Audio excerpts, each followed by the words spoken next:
히브리서 1장 1절에서 4절 말씀, 우리 한 목소리로 함께 읽겠습니다.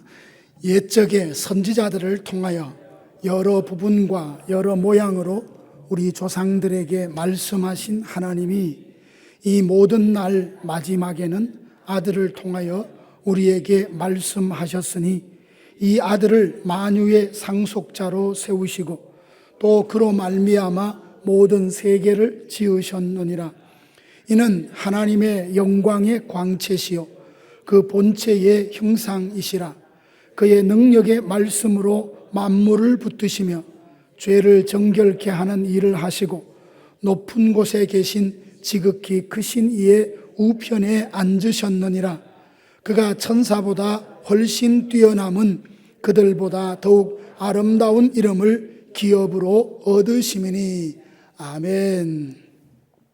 지난 주간에 아내와 함께 한인타운에 나갔더니 어떤 마켓에 구세군이 나와서 자선 낭비를 걸어놓고 종을 딸랑딸랑 치면서 지나가는 사람들에게 밝게 웃으면서 인사하는 걸 봤습니다. 이제 아마 곧 거리마다 캐롤송이 울려 퍼지게 될 것이고 화려한 조명이 온 도시를 뒤덮게 될 것입니다. 벌써부터 가정의 그 앞에 정원에는 크리스마스 장식을 다 해놓은 그런 집도 봤습니다. 그런데요, 사람들이 이 시즌이 되어서 성탄의 시절, 연말이 다가왔구나 라는 걸 느끼지만 정말 그들 마음속에 예수님에 대해서 얼마나 많은 관심을 가질까, 그런 생각을 해보았습니다. 세상 사람들은 예수님을 알지도 모를 뿐더러 예수님을 알고 싶어 하지도 않습니다. 그렇지만 예수 믿는 우리는 세상 사람들과 다르게 이 성탄절을 보내야 하지 않겠습니까? 사람들은 그저 선물을 주고받는 날, 그리고 파티를 즐기는 휴일 정도로 이 성탄절을 생각하지만 우리는 이날 이 시즌을 통해서 예수님이 우리를 구원하시기 위해서 하늘의 영광 보좌를 버리시고 이 땅에 오시는 날이라며 성탄을 축하하고 다시 이 땅에 오실 예수 그리스도를 기다리는 그 마음으로 이 성탄을 보낼 수 있기 원합니다. 교회 절기로 보면 대림절이라 그러죠. 추수감사절을 지나고 난 다음에 성탄절이 올 때까지 대림절, 대강절이라고 하는데 우리는 가톨릭처럼 의식에 집중하는 것이 아니라 주님 다시 그 오실 날을 소망 중에 바라보면서 그 어떤 때보다 예수님을 더 깊이 생각하고 묵상하는 주간으로 보내기를 원합니다.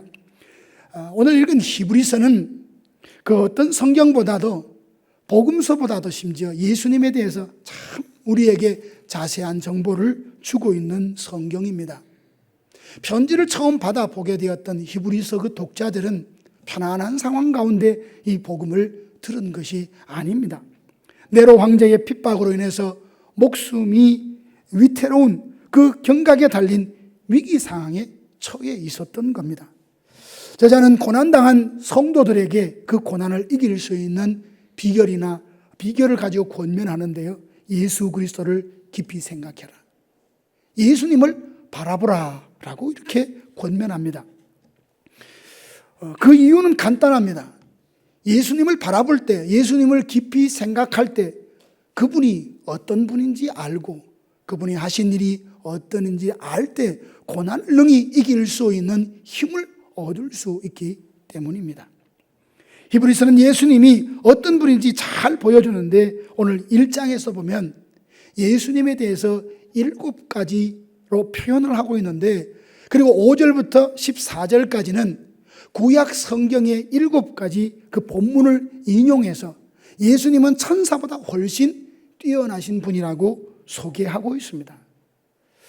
예수님이 어떤 분인지 4가지로 표현하고 예수님이 하신 일이 무엇인지 3가지로 오늘 본문이 정리하고 있는데요, 고난 중에 있는 그리스도인들이 고난을 이길 수 있도록 권면하면서 예수님이 어떤 분이라고 말하느냐, 첫째는 보니까 예수님은 만유의 상속자라 이렇게 말합니다. 우리가 처음 이 땅에 이민 왔을 때를 한번 생각해 보세요. 큰 꿈을 안고 이 땅에 왔지만 모든 것이 낯설잖아요. 언어도 문화도.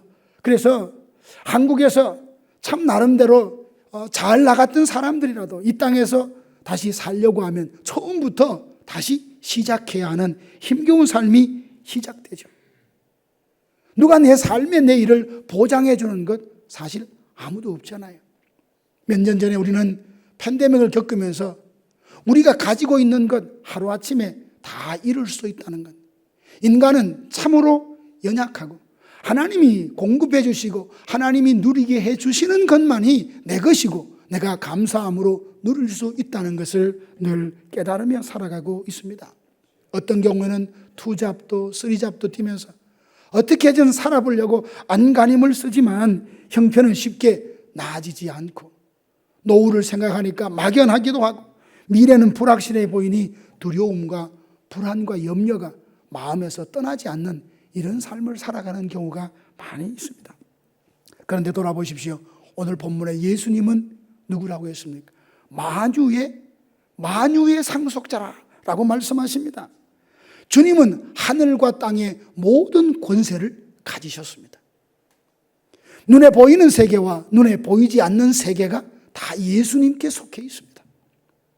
모든 나라도 심지어 보이지 않는 영적 세계까지도 참된 주인이 예수 그리스도가 되십니다. 하나님 아버지는 그 아들에게 땅과 하늘과 모든 권세를 다스릴 힘을 주셨고 역사의 마지막 날에 모든 것을 소유할 최종 소유주로 상속자로 삼으셨다라고 성경이 말합니다. 여기 한 걸음 더 나가 놀라운 사실이 있습니다. 로마서 8장 17절에 보니까 자녀이면 또한 상속자 곧 하나님의 상속자요 그리스도와 함께한 상속자라. 이게 무슨 말씀입니까? 예수 믿는 우리가 그리스도와 함께 연합한 자가 되어서 그리스도와 함께 하늘나라를 상속할 사람이 되었다라는 말입니다. 예수님만 만유의 상속자가 아니라 우리도 예수 그리스도와 함께 상속자가 되었다는 이 복음을 우리에게 들려주고 계십니다. 주님의 부요함이 곧 나의 부요함입니다. 주님이 다스릴 나라에서 내가 주님과 함께 영원히 왕노릇할 사람이 되었다는 것을 말해주고 있습니다. 예수님이 역사의 주인이시니 주님 안에 있는 내 영혼 또한 결코 실패란 있을 수 없습니다. 삶의 기복은 있습니다. 좋은 일이 하늘에 올라가 있는 것처럼 기쁘고 형통할 때가 있는가 하면 마치 내 삶의 형편이 음부에 가 있는 것처럼 고통스러운 현실이 있습니다. 오르락내리락 거듭나는 이런 굴곡은 있지만 궁극적으로는 승리하게 되고 궁극적으로는 우리가 구원받게 되어 있다는 거예요. 만유의 상속자이신 예수님이 우리의 주가 되시기 때문에 그러합니다. 그런가 하면 예수님은 모든 세계를 지으신 창조주라고 말합니다. 우리는 예수님 생각하면 특히 더 이 성탄절 되면 베들레헴 말구유에 태어난 갓난아기 모습으로 예수님을 떠올리기 쉽습니다. 크리스마스 카드에 보면 그 마구간이 조명이 환하게 비춰져 있고 아기가 예쁘게 그 마리아의 품에 안겨져 있는 그 모습을 생각하는데 히브리서는 오늘 태초 이전에 예수님이 누구셨는지를 우리에게 소개하고 있습니다. 예수님은 온 땅의 기초를 놓으신 분입니다. 바다와 땅의 경계를 정하신 분이십니다. 태양과 달과 별들을 그 자리에 두신 분이 창조주 우리 예수님이라고 말하고 있습니다. 요한복음 1장 3절에 보니까 만물이 그로 말미암아 지은 바 되었으니 지은 것이 하나도 예수님이 없이 된 것이 없다라고 강조를 하고 있어요.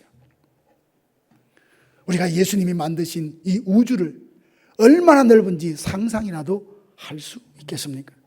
우리가 사는 이 은하계만 2천억 개가 넘는 별들로 군집해서 이루어져 있다 하잖아요. 이런 은하계면 우주에 2조 개가 넘다고 과학자들이 말하는 것을 봅니다. 이런 놀라운 우주를 누가 만드셨습니까? 예수님. 예수님 그분이 말씀 한마디로 이 온 우주를 만드셨습니다. 그 넓은 우주를 만드신 예수님이 베들레헴 작은 마을에 가난한 목수의 아들로 이 땅에 오셨습니다. 왜죠? 오늘 저와 여러분들을 죄 가운데서 구원하여 하나님의 자녀 삼기 위함입니다. 물건이 고장나면 그것을 만든 제조사에 가면 가장 확실하게 고칠 수 있겠죠. 왜냐하면 그 물건을 만든다니까, 만드니까 가장 잘 알 것 아닙니까? 우리를 누가 가장 잘 압니까?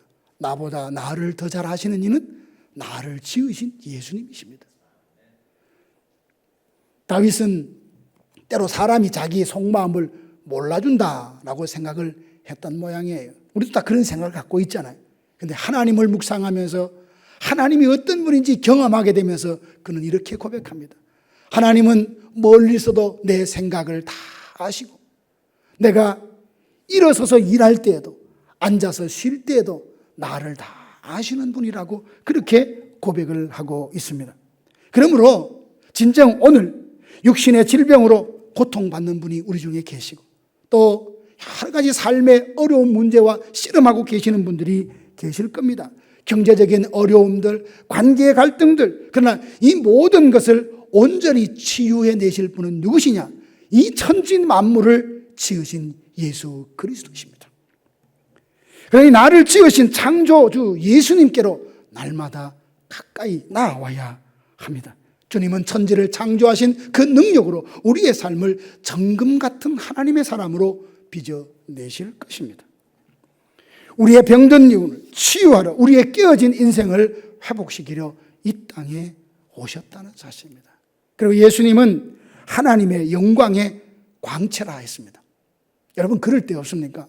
참 하나님의 영광을 보고 싶다.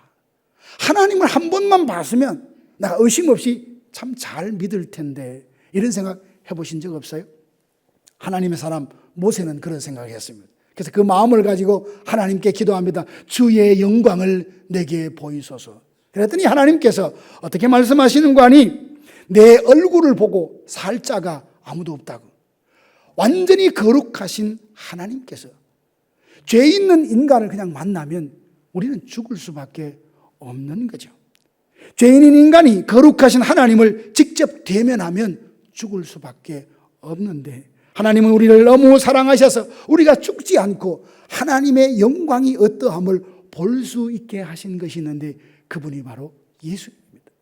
예수님을 보면 하나님의 영광의 광채시니 우리는 예수님을 통하여 하나님의 영광을 볼 수 있습니다. 우리가 태양을 직접 눈으로 보면 눈이 멀지 않습니까? 하지만 창문 틈으로 들어오는 따사로운 햇빛을 쬐고 보면 지금 밝은 태양이 떠서 우리를 비추고 있다는 걸 알지 않습니까? 그 온기를 방 안에서 느낄 수 있는 것처럼 예수님은 하나님의 영광이 어떠함을 보여주시고 하나님이 누군지 알게 하시는 분이시라라고 말합니다. 요한복음 1장 18절에 보니까 본래 하나님을 본 사람은 없으되 아버지 품속에 있는 독생하신 예수님이 그 하나님을 나타내셨다라고 고백하고 있습니다. 예수님을 통해서 우리는 하나님의 영광의 광채를 경험할 수 있습니다. 나사로의 무덤 앞에서 우시는 예수님의 그 눈물 흘리는 모습을 통해서 하나님이 우리를 얼마나 긍휼히 여기시는지를 우리는 알 수 있습니다. 십자가에서 저들의 죄를 사하여 달라는 예수님의 그 기도를 우리는 묵상하면서 죄인을 향하신 하나님의 사랑이 어떠함을 알 수 있습니다. 병든 자를 고치시고 배고픈 자를 먹이시고 죄인을 용서하시는, 소외된 자와 함께 하시는 예수님의 그 모습에서 나를 향한 하나님의 마음이 어떠함을 우리는 알 수 있습니다. 예수님은 우리 눈앞에 나타난 가장 확실하고 찬란한 하나님의 영광의 광채시라는 것. 또한 예수님은 하나님의 본체의 형상이라고 했습니다. 영광의 광채란 말과 좀 비슷한 말이기도 하지만, 형상이란 도장이나 동전을 찍을 때 생기는 선명하고 정확한 자국을 뜻합니다. 도장을 밀랍에 콱 찍으면 도장에 생겨진 그 문양이 그대로 밀랍에 찍혀 나오지 않습니까? 예수님은 바로 그런 분이라는 거예요. 하나님 아버지의 속성과 성품을 가지신 동일한 하나님이시라는 거예요. 하나님의 본체가 예수님이라는 인격 안에 완벽하게 나타나셨다고 말을 합니다. 예수님 말씀하시죠. 나를 본 자는 아버지를 보았거늘 어찌하여 아버지를 내게 보이라고 하느냐. 예수님을 보십시오. 그분은 병든 자를 불쌍히 여겨 고쳐주셨습니다. 배고픈 5천 명의 무리들을 배불리 먹이셨습니다. 가늠하다 잡힌 여인조차 정죄하지 않으시고 다시는 내가 너를 정죄하지 아니하노니 가서 죄를 짓지 말라고 하시며 그를 보내셨습니다. 세리와 죄인들의 친구가 되어 주셨습니다. 바리새인들이 이 사람은 죄인을 정죄하고 그들과 함께 먹는다라고 비난할 때도 예수님은 그들 곁에 함께 계셨습니다. 12 제자들이 실수하고 실패할 때에도 끝까지 사랑하셨습니다. 예수님께서 자기 사람들을 사랑하시되 세상 끝날까지 사랑하셨다고 성경이 말해주지 않습니까? 제자들 중에 가장 앞선이 그 베드로도 예수님의 십자가 달리는 그 현장에서 3번이나 주님을 모른다고 부인을 했습니다. 그런데 부활하신 후 갈릴리 바다에서 물고기를 잡는 베드로를 친히 새벽에 찾아가셔서 네가 나를 사랑하느냐? 되물으시고는 내가 주님을 사랑합니다. 그 고백을 듣고 다시 그에게 양들을 칠 수 있는, 영혼을 돌볼 수 있는 목자의 사명을 다시 맡기시는 것을 보게 됩니다. 하나님이 누구시냐? 하나님의 마음이 어떠하냐라는 것을 알고자 한다면 예수님이 살아가신 그 행적을 뒤따라가 보면 하나님이 어떤 분인지를 알 수 있습니다. 사랑하는 성도 여러분, 예수님이 누구십니까? 성경에서 왜 예수님이 어떤 분인지 다하게 설명하고 있는 겁니까? 때로 히브리서는 좀 우리에게 예수님이 이런 분이다 소개하는 어휘나 방식이 좀 낯설기도 하고 어려운 신학적인 용어처럼 다가오기도 하지만 참 깊고 오묘한 풍성한 비밀이 여기에 담겨져 있습니다. 예수님이 창조주요 만유의 상속자요 하나님의 영광의 광채시요 그 본체라고 하시는 이 말씀은 예수님은 구원자시되 여러 가지 방법 중에 하나가 아닙니다. 유일한 구원자라는 말씀입니다. 사도행전 4장 12절 보니까 천하 인간의 구원을 얻을 만한 다른 이름을 주신 일이 없다 하셨습니다. 히브리서는 그 듣는 청중들에게 그렇게 간절히 말하는 겁니다. 그들은 고난이 오자 다시 유대교로 돌아가는 사람들이 있었고 천사를 숭배하려고 하는 사람들이 있었습니다. 그들에게 말합니다. 예수님은 만유의 상속자다. 천지를 지으신 창조주 하나님이시다. 하나님의 아들이시다. 그분만이 오히려 유일한 구원의 주가 되신다고 강력하게 그들에게 권면하고 있습니다. 그러면서 2장에 보면 그 믿음에서 흘러 떠내려가지 말라. 세상이 고난이 세파가 우리의 믿음을 뒤흔들고 떠내려가려고 그렇게 하지만 예수님이 누구신지 분명한 믿음 위에 서서 흘러 떠내려가지 말라고 우리에게 경고하며 권면하고 있습니다. 사랑하는 성도 여러분, 이번 성탄 시즌을 맞아서 세상의 화려한 불빛이나 그저 세상 사람들이 좋아하는 그런 마음으로 들뜬 마음으로 그냥 시간을 보낼 것이 아니라 위대하고 아름다우신 이름 그 예수 만유의 상속자요 창조주요 하나님의 아들 되신 예수님이 어떤 분인지 깊이 묵상하고 그를 통하여 우리 마음에 주시는 한량없는 은혜를 누리는 이번 주간이 되기를 주님의 이름으로 축원합니다. 예수님은 상속자요 창조주요 하나님의 아들로서 하신 일이 무엇인지 오늘 히브리서는 3가지로 정리를 하고 있습니다. 먼저는 예수님은 능력의 말씀으로 만물을 붙들고 계신다라고 말하고 있습니다. 여기 붙드신다라는 것은 그냥 꼭 붙잡고 있다는 뜻을 넘어서는 의미가 있습니다. 마치 큰 배를 목적지까지 이끌어가는 것처럼 하나님께서 구원의 경륜, 어떤 목적을 정하시고 뜻을 정하시고 그 뜻을 향하여 온 세계 만물이 그 뜻을 향하여 나아가도록 인도하시고 이끄신다는 말씀입니다. 예수님은 능력의 말씀으로 온 우주를 붙드시고 운행하고 계십니다. 우주에 아까도 말했듯이 2조개가 넘는 은하계가 있다 했잖아요. 그들은 다 생명체가 없는 그냥 물질일 뿐입니다. 그런데도 정확하게 그 자리에서 그 궤도를 돌고 있는 것을 우리는 봅니다. 우리가 살고 있는 이 지구도 시속 1600km로 자전하고 있다고 하잖아요. 태양을 중심으로 10만 킬로, 시속 10만 킬로의 무서운 속도로 태양을 도는 공전하고 있습니다. 그럼에도 불구하고 이것이 한치의 오차도 없이 그 궤도를 돌고 있습니다. 어떻게 이게 가능하냐는 거죠. 전능하신 그 예수님께서 이 온 우주 만물을 하나님의 말씀으로 붙들고 계시기 때문입니다. 만물을 붙드시는 그 예수님을 묵상하면 주님의 능력이 다함이 없다는 걸 알고 만물을 붙드신 주님이 우리를 붙들고 계시다는 겁니다. 우리의 생명을 붙들고 계시고 우리의 가정을 붙들고 계시고 우리가 하고자 하는 삶의 모든 걸음걸음을 주님이 그 능하신 손으로 붙들고 계시다는 겁니다. 우리는 종종 이렇게 생각하죠. 내가 넘어지면 내가 가정을 지켜야 돼. 내가 기업을 지켜야 돼. 내가 자녀들을 지켜야 돼. 부모로서 또한 사업주로서 가져야 되는 당연한 마음입니다. 그러나 내 힘만으로 어찌 가정을 지킬 수 있고 내 생명을 지킬 수 있고 자녀를 지킬 수 있습니까? 주님의 그 능력의 손이 지금 이 순간에도 여러분의 생명을 붙들고 계시고 여러분의 자녀들을 붙들고 계시고 여러분의 기업을 붙들고 운행하고 계시기에 우리가 그것을 누리고 있는 줄로 믿습니다. 시편 기자는 이렇게 고백합니다. 여호와께서 그의 손으로 붙드시나니 낮에 해가 너를 상하게 하지 아니하며 밤의 달도 너를 해치지 아니하리로다. 여러분 두렵습니까? 어떤 문제가 여러분의 마음을 무겁게 짓누르고 있습니까? 인생의 모든 염려를 하나님께 맡기십시오. 주님은 광대한 우주를 말씀으로 붙들고 계시니 주님이 풀지 못할 문제가 어디에 있겠습니까? 주님은 능히 우리의 인생을 붙들고 가정을 지키고 미래의 길로 우리를 인도해 주실 것을 믿습니다. 그리고 예수님이 하시는 일은 죄를 정결케 하셨다라고 했습니다. 구약시대 이스라엘 백성들은 죄를 지으면 하나님을 만날 수 없잖아요.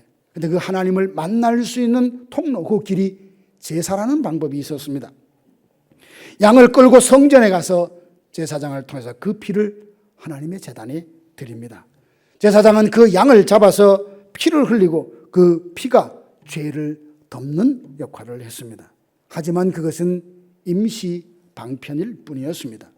그 제사는 잠시 죄를 덮을 뿐 인간의 양심을 근본적으로 깨끗하게 할 수는 없었습니다. 그래서 죄를 지을 때마다 그들은 짐승을 가지고 하나님 앞에 나아가야만 했었습니다. 히브리서 10장 1절은 이렇게 말합니다. 율법은 해마다 늘 드리는 같은 제사로는 나아오는 자들을 언제나 온전하게 할 수 없느니라. 죄의 문제는 늘 해결하지 않는 숙제처럼 그들에게 남아 있었습니다. 아무리 제사를 드려도 양심은 여전히 그 가책 가운데 있었고 하나님을 대할 때 늘 두려움이었습니다. 그러나 우리의 대제사장 되신 예수님은 십자가에서 자기 몸을 들여서 단번에 영원한 제사를 완성하셨습니다. 이것을 두고 죄를 정결케 하셨다라고 말합니다. 죄를 정결케 하시는 방법은 예수님이 한번 시도했다라는 것이 아닙니다.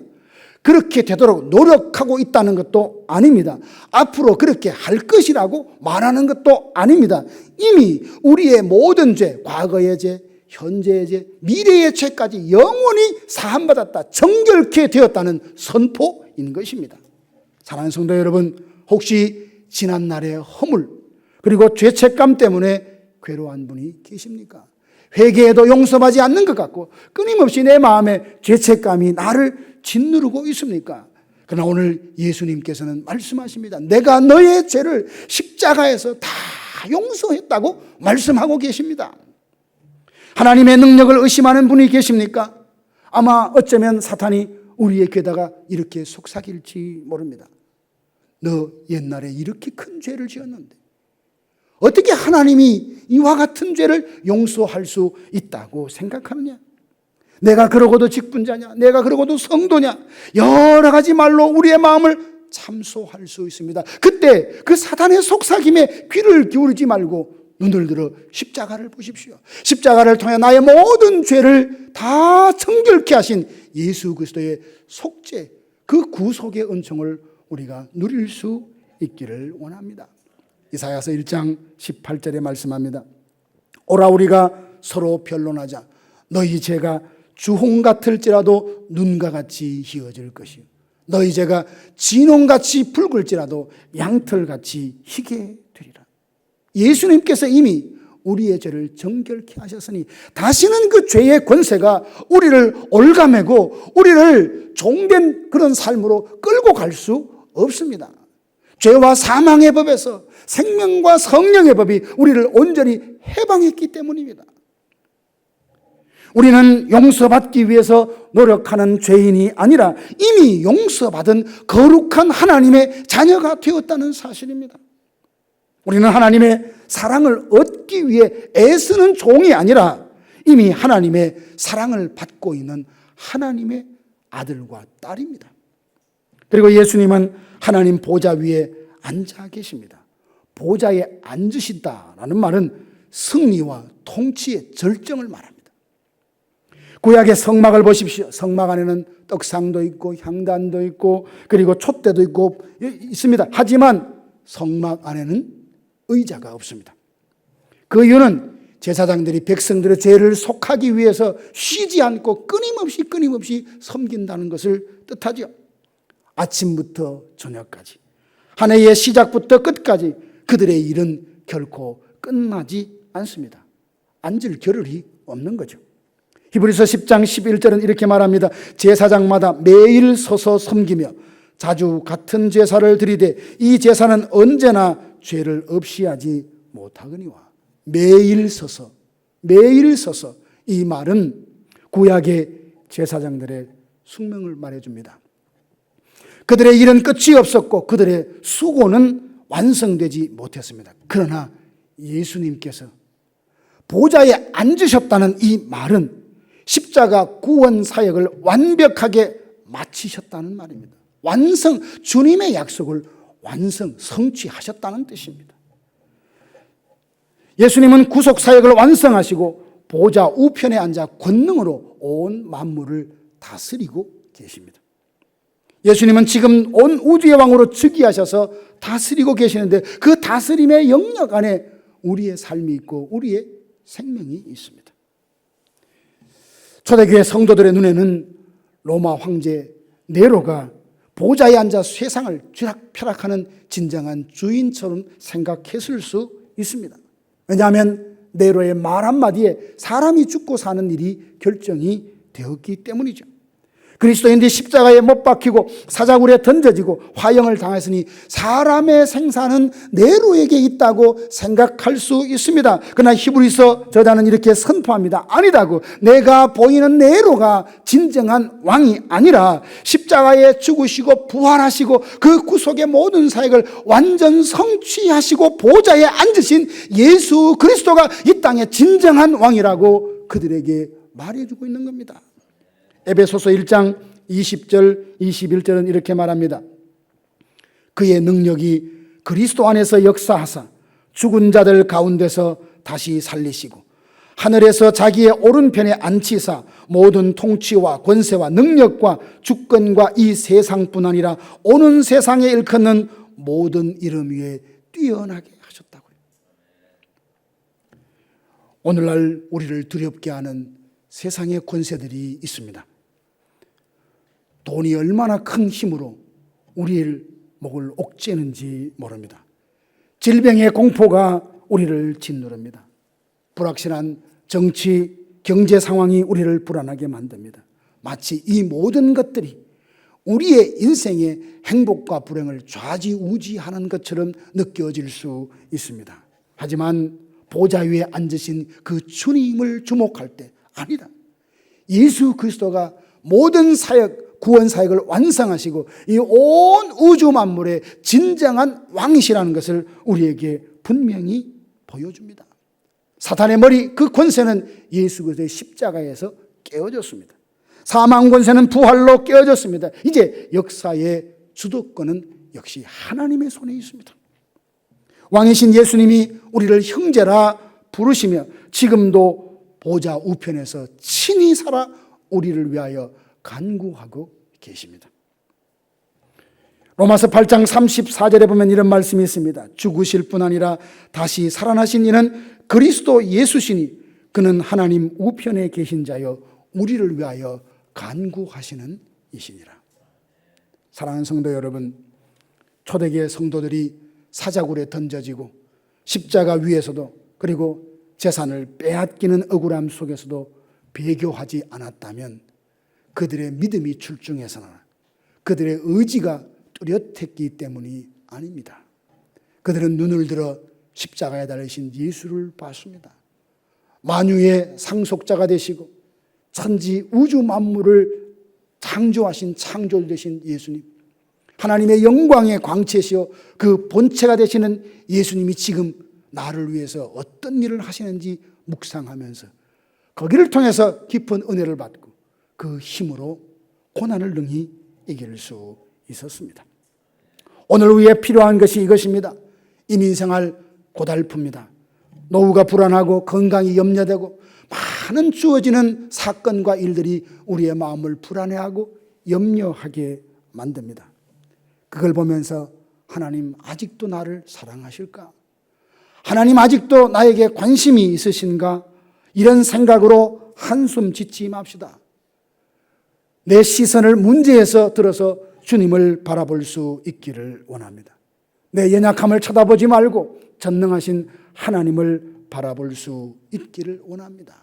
아무것도 염려하지 말고 오직 모든 일에 기도와 간구로 너희 구할 것을 감사함으로 하나님께 아뢰면 하나님의 평강이 그리스도 예수 안에서 너희의 마음과 생각을 지키시리라고 주님 약속하셨습니다.